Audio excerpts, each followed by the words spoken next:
Hello. হ্যাঁ, এতবার phone করার কি আছে বলো তো? জানো তো নাকি আমি একটা কাজে আছি নাকি?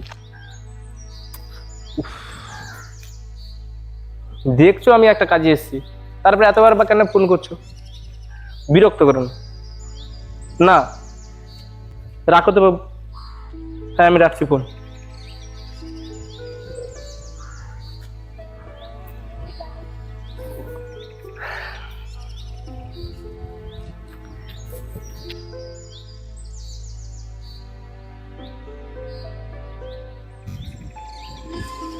কি হলো বলো তো তোমার? কেন করছো এরকম? বারবার ফোন করে আমাকে কেন বিরক্ত করছো? তুমি কি চাইছো নাকি যে আমি সব কাজ ফেলে রেখে তোমার সঙ্গে টাইম দিই? না, আমি ব্রেকআপের কথা বলছি না, তো আমাকে একটু একা থাকতে দাও। আমি পারছি না আর। হ্যাঁ হ্যাঁ, রাখো। কি মশাই, গার্লফ্রেন্ডের সাথে ঝগড়া নাকি? না না, তেমন কিছু নয়, তো ওই অফিসে আর কি। ও আচ্ছা, মানে অফিসেও আজকাল উই নিড সাম স্পেস এইসব নিয়ে আলোচনা হয় বুঝি? কেন হয় না বুঝি? না, না হওয়ারও কিছুই নেই। এই পরিবর্তন দুনিয়াতে যা কিছু ঘটছে এটা তো স্বাভাবিক। মানে হতেই আপনি পারে। কি বলতে চাইছেন কি? কিছুই না। বেখেয়ালে খুঁজে পাওয়া বই ভালো আর থাকতে দিচ্ছে কই।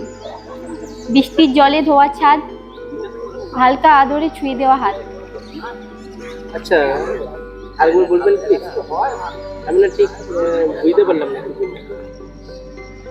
গগনে গরজে মেঘঘন বর্ষা, একা কোলে বসে আছি নাহি কোনো ভরসা। আসলে কি জানেন তো, আজকালের সম্পর্কগুলো না ঠিক ঝালমুড়ি খেয়ে ফেলে দেওয়া ঠোঙার মতো হয়ে গেছে। কখন যে মুহূর্তেই উধাও হয়ে যায় কেউ বলতে পারে না। ছাড়ুন, বাদ দিন ওসব। কেন ছাড়বো কেন? রবীন্দ্রনাথ তোমার একার নাকি? না, আমার একার হবে কেন? আসলে কি বলুন তো, আজকাল না মুখে মানুষ ভালোবাসি বলে ঠিকই, কিন্তু কোথাও যেন চাহিদার ভাগিদারেই ভালোবাসি বলে থাকে। তারপর সে চাহিদা পূরণ হওয়ার পরেই ওই টক্সিক রিলেশনের ফানো সরিয়ে মুহূর্তেই ভ্যানিশ হয়ে যায়। কথাগুলো কঠোর হলেও বাস্তব। আমিও এরকম একটা সিচুয়েশন ফেস করছি। ভাইদা ভাই, ছাড়ো। তুমি গান করো নাকি? আরে না না, শখও বলতে পারেন। হোক, ভালো। আমি অসীম। আমার নামটা নয় নাইবা জানলে, পরে একদিন জানা হবে যদি কোনোদিন দেখা হয়। বাই দ্য ওয়ে, আমার তো টাইম হয়ে গেছে, আসছি তাহলে। চলে যাবেন না? যাবো না তো কি, তোমার জ্ঞান জ্ঞানানি আর মশাদের গুনগুন এখনো সহ্য করবো? আসছি।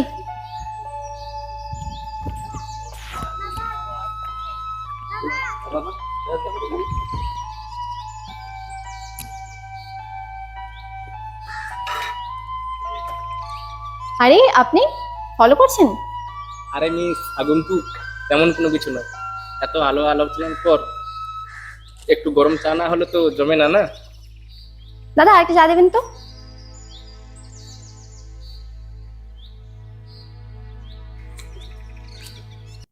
এই যে মিস্টার, এসে যখন গেছেন একটু বসে চাটা খান। সে না হয় ঠিক আছে, বুঝলাম। দেখুন, আমি কিন্তু আপনাকে ভদ্রলোকই ভেবেছিলাম, এভাবে পিছু নেবেন সেটা কিন্তু বুঝতে পারিনি। যাই হোক, চাটা খান, এটাই অনেক। তা নয়, যদি কিছুটা পথ একসঙ্গে আগানো যায় আর কি। হুম, বাবা এত দূর? তা শুনি, আপনার বাড়িটা কোথায় যে যাওয়ার স্বপ্ন দেখছেন একসাথে? আমার বাড়ি তো খেজুরি। তোমার? তাহলে আর আমার সাথে আপনার যাওয়া হলো না। এক কাজ করুন, আপনি বসে চাটা খান, আমি বরং আসছি। কাকু, টাকাটা নিন। আরে দেখো, আমি দিয়ে দিচ্ছি। না, আপনি বরং ওটা খান, আমি দিয়ে দিচ্ছি। আরে না, থাক। আসছি তাহলে। আরে দাঁড়াও দাঁড়াও দাঁড়াও। আবারও ফলো করছেন আমায়? এই যে দেখুন, এভাবে কিন্তু পিছনে কোনো লাভ হবে না বলে দিলাম। আমরা দুজনে জাস্ট অচেনা, দুজনেই দুজনের অচেনা, ঠিক আছে? আমরা জাস্ট পথ চলার সঙ্গী, এর থেকে বেশি কিছু আশা করবেন না কিন্তু। মোটেও না, তোমাকে মানে? দেখলেই মনে হয় যেন যুগ যুগ ধরেছে। না একা।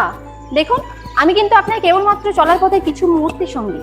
তো আপনি যদি আমাকে নিয়ে কোনো ডেস্টিনেশনের স্বপ্ন দেখে থাকেন তাহলে ভুল করছেন, আর সেটা একান্ত আপনার ভুল। ঠিক আছে, এরকম কল্পনার জগতে ডুবে না থেকে যান, আপনার কাজ করুন। আরে চায়ের টাকাটা তো নিয়ে যান।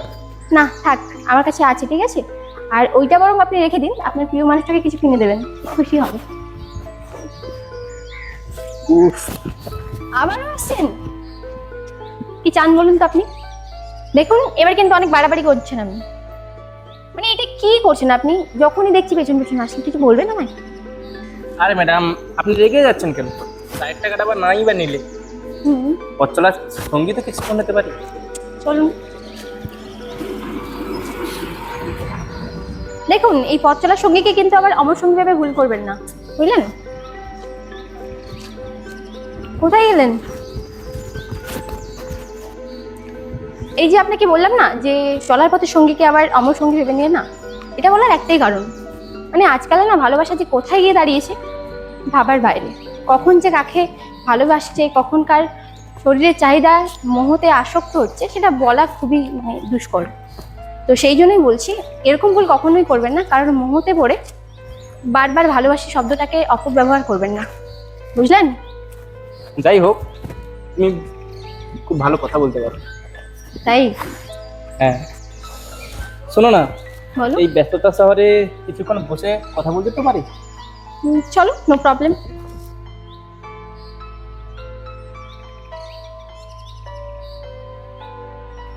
যাই হোক, এই ব্যস্ততার শহরে তোমার সঙ্গে এই টাইমটা কাটিয়ে খুবই ভালো লাগছে। কি জানেন তো, আজকাল না মানুষের চাওয়া পাওয়াগুলো অর্গানিক কেমিস্ট্রির ইকুয়েশনের মতো জটিল হয়ে গেছে, যেগুলো বুঝতে পারলে খুবই সহজ, আর যদি বুঝতে নাই বা পারো তাহলে অনেক কঠিন, যা বোঝার সাধ্য তোমার কোনোদিনই হবে না। আর হ্যাঁ, একটা প্রেমিকা তার প্রেমিকের কাছ থেকে শুধু এইটুকুনি চায়, তার জন্মদিনে তাকে একটা খুব সুন্দর পাঞ্জাবি গিফট করবে, কখনো বা তার পছন্দের ঘড়িটা কিনে দেবে, কখনো দুজনে হাতে হাত রেখে চারিদিক পুরো শহর ঘুরে বেড়াবে, তারপর দুজনে একসাথে চায়ের কাপে চুমু দেবে, তারপর যখন এলোমেলো হাওয়াতে তার চুলগুলো এদিক ওদিক ছিন্নভিন্ন করে দেবে, তখন আলতো হাতে সেই চুলগুলো সরিয়ে তারপর কপালের মধ্যে একটা আলতো করে আলতো স্পর্শে চুমু দেওয়া, তারপর আবারও হাতে হাত রেখে চারিদিক ঘুরে বেড়ানো, নিজেদের খুনসুটি ভালোবাসা এগুলোকে ভাগ করে নেওয়া। ব্যাস এইটুকু, এটুকু পেলেই তার প্রিয় মানুষটা অনেক খুশি হয়। কিন্তু কি বলুন তো, আজকালের সমাজে না সবাই মনে করে মেয়েরা শুধু টাকা পয়সা গাড়ি বাড়ি এগুলোর প্রতি আসক্ত, কিন্তু সব মানুষ তো তা হয় না, তাই না? তো একটাই কথা বলবো, নিজের প্রিয় মানুষটাকে একটু সময় দিতে শেখো, সেটা যেই হোক, আপনার ওই প্রিয় মানুষটা হোক বা আপনার বাবা মা বন্ধু বান্ধব, যে কোনো সম্পর্কেই সময় দেওয়াটা ভেরি ইম্পর্টেন্ট, বুঝলেন কি বললাম? তোমার সঙ্গে এরকমই কোনো কিছু হয়েছিল নাকি? আরে না না, ও আসলে আমি গঙ্গার ঘাটে বসে একা গান গাইছিলাম সেই জন্য বলছি। তো অ্যাকচুয়ালি কি দেখুন, আমি তো গ্লোবাল চ্যারিতে কাজ করি, তো সব কাজ সারার পর ব্যস্ততা কাটাতে নিজে একটু ওই নদীর ধারে এসে বসি, তারপর নিজে আপন মনে কথা বলি, নিজের স্মৃতিগুলোকে নিয়ে নাড়াচাড়া করি, ব্যাস এইটুকুই। এর মধ্যেই আমি কোথাও যেন সুখ খুঁজে পাই। যাই হোক, অনেক জ্ঞান দিয়ে দিলাম আপনাকে। না না, ও ঠিক আছে, খুবই ভালো লাগে অবশ্যই কথাগুলো শুনে। যে কথাগুলো বলেছি তার মধ্যে আপনাকে উদ্দেশ্য করেও কিছু বলেছি, অবশ্যই মনে রাখবেন। আর আশা করি বুঝতে পেরেছেন আপনি। কি মশাই এভাবে তাকিয়ে আছেন কেন? এভাবেই এরকম ভাবে তাকিয়ে দেখেছেন কখনো আপনার প্রিয় মানুষের চোখের দিকে? কি চায় আপনার প্রিয় মানুষ? দেখুন আজকালে না মানুষ ভালোবাসা খোঁজে না, ভালোবাসায় মন খোঁজে না, বরং শরীরের প্রতি আসক্ত বেশি হয়ে থাকে। তাই আবারও বলছি, এভাবেই একদিন আপনার যে প্রিয় মানুষ তার দিকে একবার এভাবে তাকিয়ে দেখুন, বুঝতে পারবেন সে কি চায় আপনার কাছ থেকে, আর তাকে সেটা দেওয়ার চেষ্টা করুন। সবসময় বেটার কিছু খুঁজতে যাবেন না, যেটা থাকে ওটাকেই নিজের জীবনে বেটার করার চেষ্টা করবেন, বুঝতে পেরেছেন? তো চলুন আজকে যাওয়া যাক, আসি তাহলে আজকে, আবারও দেখা হবে। কিছুটা এগিয়ে দিই তোমাকে? না থাক, অনেক করেছেন আমার জন্য, এতক্ষণ গল্প করেছেন, এটাই অনেক। আপনি বরং ওই সময়টা ওই মানুষটিকে দিন যে আপনার একটা ফোন বা একটা এসএমএসের জন্য অপেক্ষা করছেন। আসছি তাহলে, একটু সময় দিও প্রিয় মানুষটিকে।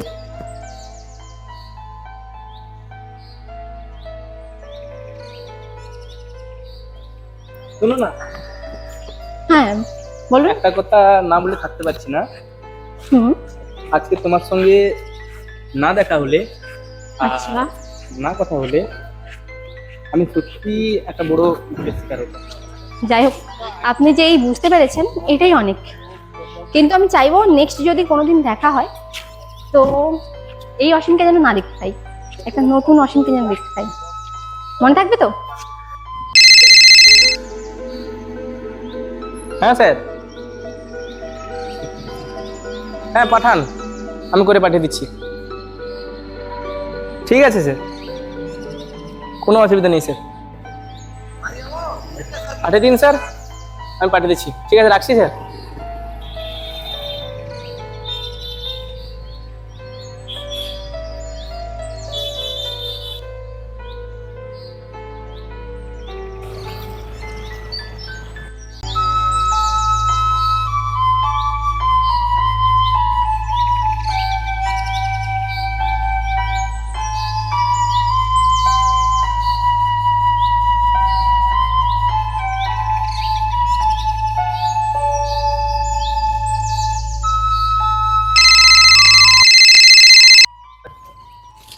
হ্যালো, ব্যস্ত আছো? কাল বেরোবে তুমি আর আমি?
ভিডিওটা খুব ভালো লেগে থাকে তাহলে তোমরা ভাইয়ের চ্যানেল যা যা করা লাগে সেগুলো তো অবশ্যই করবে, like, comment, share and subscribe. তো দেখা হচ্ছে আর একটা খুব সুন্দর একটা মিষ্টি প্রেমের গল্প নিয়ে। তো অপেক্ষায় থাকো, খুব তাড়াতাড়ি আসছি।